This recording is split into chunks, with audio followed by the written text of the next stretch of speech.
Thanks for joining us for this week's Health News You Can Use. I'm Lindsay Stish. This week, we're talking about election anxiety and other challenges this time of year when it comes to your mental health. I'm here today with Monty Miller, psychotherapist and clinical services manager of behavioral health at St. Luke's. Thank you so much for joining us. Well, nearly 70% of American adults say the current political climate and the 2020 presidential election are significant sources of stress regardless of political party. That's according to the American Psychological Association's Stress in America survey this month. That's a significant increase from 52% in 2016. Today, we'll be talking about how to deal with this stress and strong emotion in the days and weeks following the election, as well as mental health during the holidays and the COVID pandemic.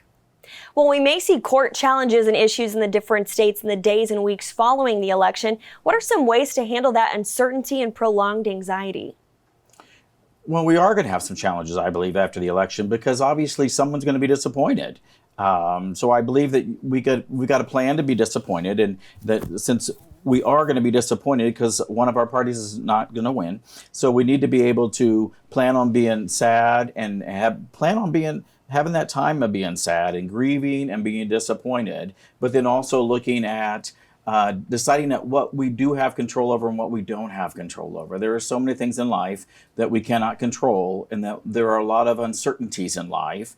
And so what I do a lot of times myself, and I ask my clients to do as well, is take a sheet of paper, fold it in half, and on one side of the paper we will list all the things that we do have control over, and on the other side, we list all the things that we don't have control over. And then we decide that we're going to focus on all the things that we have control over. Because I find myself more anxious and more upset when I'm focusing more of my attention and my time and my thoughts on those things that I cannot control.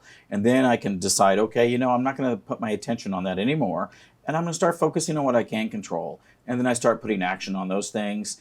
And I feel much better when I can do that. And I feel like I have more control.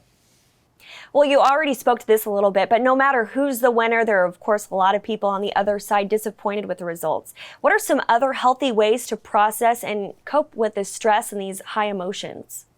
Well, one of the things we can do is also not over-exaggerate and not look at this as all doom and gloom and like everything is bad and everything's negative, to believe that there are going to be some good things that come out of this and to look for those good things.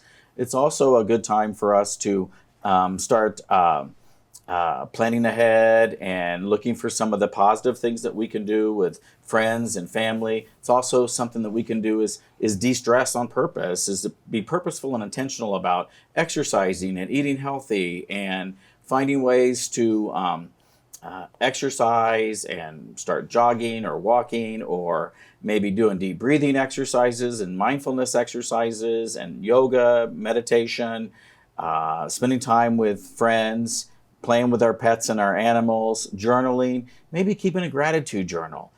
So we are intentional about looking for things that we're grateful for. And social media can, of course, be a source of stress and frustration. It's not uncommon to see heated comments and arguments. What advice do you have for that? Should we limit screen time or do anything else? Absolutely. I think this is a good time to know and to be aware when we need to pull away from social media and from radio stations, whatever we're listening to say, we need a break. We need to take a media fast. And during those breaks, we need to do something fun. We need to do something enjoyable. We also need to be able to know when and where to talk about political issues and what environment that we're in. We don't want to damage our relationships with our family and our friends because we're passionate or they're passionate about their political beliefs. So on that note, even within families, people may have differing beliefs. What are some ways to handle these issues with the ones you love, especially as we head into the holidays? That's a very good point, because again, you want to remember what's most important. And I think relationships are very important. We don't want to damage those during this time. And I would suggest that if these are conversations that can get very passionate and very heated, don't have them. Just stay away from those topics, or you may excuse yourself from those conversations, or try to stay open-minded and be able to say, hey, thanks for sharing that information with me, or you've given me something to think about, or now let me think about that and I'll get back with you on that. Even though it's totally against what you believe or what you think, just be open-minded and just say you're going to think about that and drop it. You just really don't want to get in an argument about that and damage your relationship with them. Great advice there. Now, shifting away from the election a little bit, the holidays can also be a very stressful time for many. What are some general things we can do to manage stress?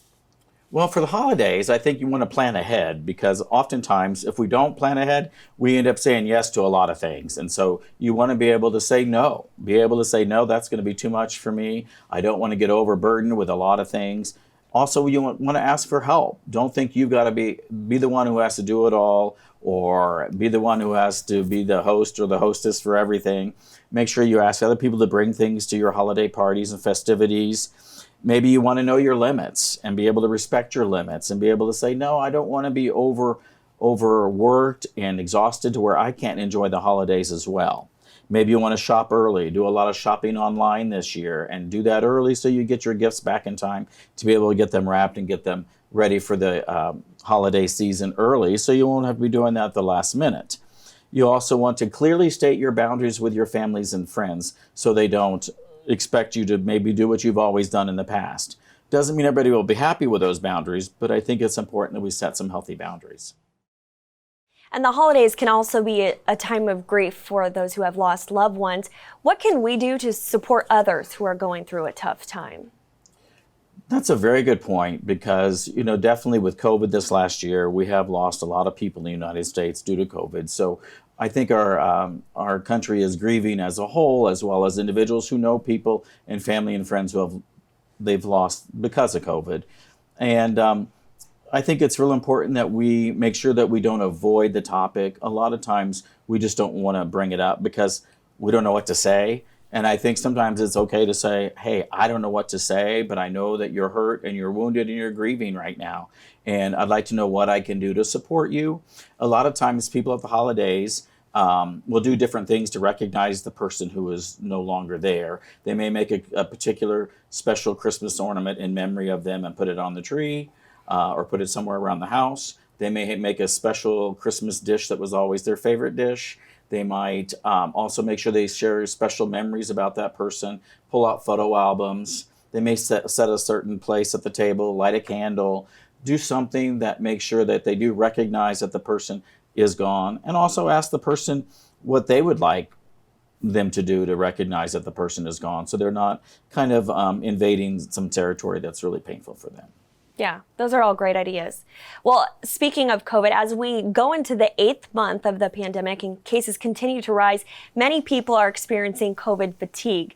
Tell me about the dangers of COVID fatigue and what we can do to combat it. Yes, that's very true. I think many people, especially this time of the year now, and it's gone on for so long, that we are experiencing COVID fatigue, and people are becoming really relaxed in some of their precautions with COVID. So they're getting tired of wearing their masks, they're getting tired of wearing gloves or washing up or staying home or staying 6 feet apart. And so we are seeing a lot of people becoming more relaxed, when actually we're seeing a surge in numbers of cases in COVID. So this is absolutely the time not to get relaxed in our COVID precautions. So what we want to do is make sure that everything we do for COVID and our precautions is easy. Make it a daily routine, as is brushing your teeth or showering every day. We want to be sure that we have our mask, in our car, have several of them in our car, have them by the front door, have them by our bedside, have them readily accessible, have our sanitation hand wipes and all those liquids and all those things accessible throughout our house and throughout the car. Make sure that we are washing up. We have our soaps and our liquids always accessible and available to us. Make sure that we are going to the store only when we have to and on a limited basis, and that we're making plans for those things. So make it like a lifestyle, because this is really important right now, that we really practice all the precautions that we can as the numbers are surging. Absolutely. Well, lastly, what's your final message or piece of advice for people as we head into the coming weeks and months? Well, my advice would be to really be self-aware, really know when you're feeling stressed and pull back, really take care of yourself. I do believe in self-care, of course, but I also believe at this time of our society's situation, it is also a time to take care of one another. And so I would recommend that we all look beyond ourselves a little bit and try to do something for someone else. So if it's your neighbor, make sure you call and check on your neighbor, make sure that they're doing okay. Make sure that if you're going to go to the grocery store, just call them up, text them, ask them, hey, can I pick up something for you while I'm at the store, and drop it off at their porch or maybe on their driveway so they can pick it up, or drop off flowers at your neighbor's door just to say, hey, I'm thinking of you, hope this brightens your day. Send a card or text to people, maybe meet with people in your neighborhood like you used to do before COVID. Make it 6 foot distance and have a fire pit. Just do something nice for other people right now. This would really brighten the day for everybody. So let's think about others during this time and practice safety at all measures. Well, great advice to end on. Thank you so much again, Monty, for joining Welcome. us. If you'd like to find out more about St. Luke's Behavioral Health Services, including how to schedule a virtual appointment, visit stlukeskc.org/St. Luke's Behavioral Health Specialists. You can also stay up to date with all the latest developments on the COVID pandemic and other health news from St. Luke's at stlukeskc.org/news.